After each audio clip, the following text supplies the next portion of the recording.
Hey guys, what's up? Nitro123 here. Coming to you here today to do a little discussion. I haven't really done many discussion videos since I've been back, but if you're as disappointed with the meta as I am when it comes to this card game, I feel that you're gonna like I am. I'm actually looking to building like weird fun decks that aren't even good in competitive play, just so I can have fun with the card game, because I'm just tired of playing with things like dragons, wind-ups, injectors, all that crap. Like, I'm just tired of playing with it, so I've gone back to an old deck, and I think it's really supported by the meta if you look at it the right way, and I want to do a little discussion about it.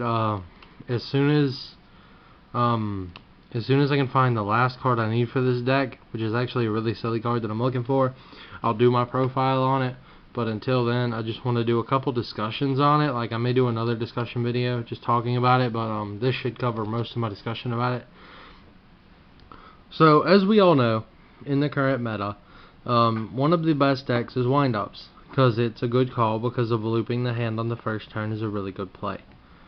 And they're good for other reasons, but this deck can probably do a little bit better against wind-ups. And it has less of a chance of getting hurt on the first turn by hand looping. Okay, so the deck I'm talking about is Gravekeepers. And Gravekeepers, as we all know, have one of the best field spells in the game, Necro Valley. And I just want to spend a little bit of time talking about the deck.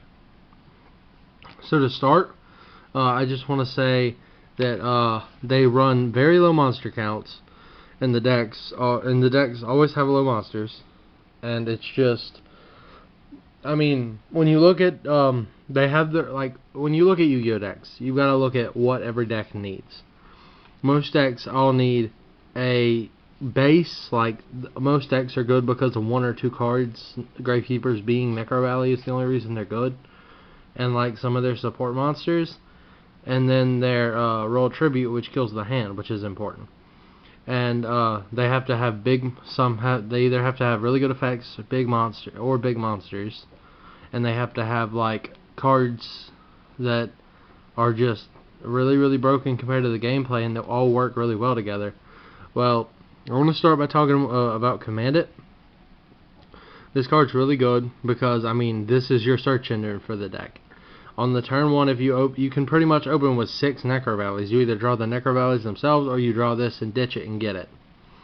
This card's good because when it's under Necro Valley, you have a 21 beater on the field if you have to summon it. 21 beaters are really good. That gets you over Thunder Kings. That gets you over that lets you, like, there's just so many things that 2100 attack points can do in the game. It does. That's a quarter of your opponent. That's over a quarter of your opponent's life points with one direct attack. So I mean, that's a lot of power behind one card. Another card I want to talk about is Gravekeeper Spy.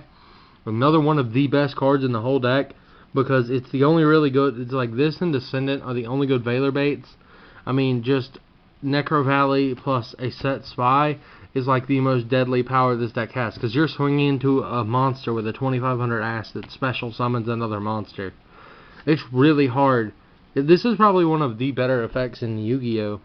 Like, one of the non-broken effects, but it's still broken enough to be insane.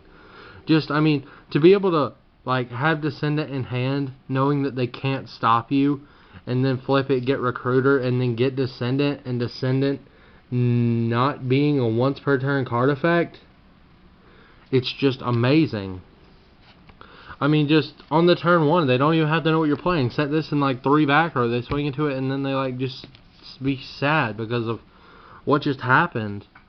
I mean, just, it's so stupid how dumb this card is. I mean, okay, now I want to move on to talking about Gravekeepers Descendant.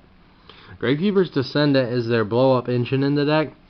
Combos really well with their Searcher, Gravekeepers Recruiter, but we'll get to that later. This destroys all your cards like Spirit Reaper. It destroys cards like the deck really can't get over, stuff like Acid Golem. Helps you run over the Zen mains because you can pop it several times. Helps you run over the Zen mains. It's just like, it overall helps you, and plus you can activate it more than once per turn, which makes it even better.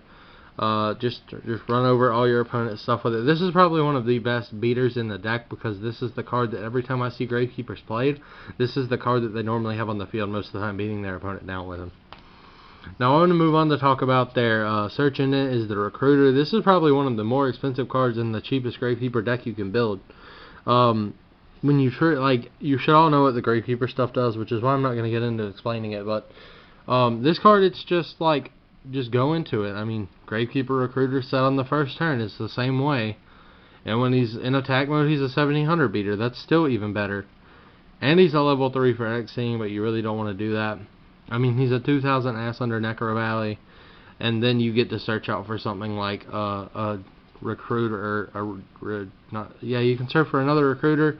You can search for Descendant. You can search for Commandant. You can search for Assailant. All that good stuff. Now I want to move on to talking a little bit more about the spells. Probably the best field spell in the game right now is Necro Valley. Reason being is because it has so many anti-meta effects tied into it.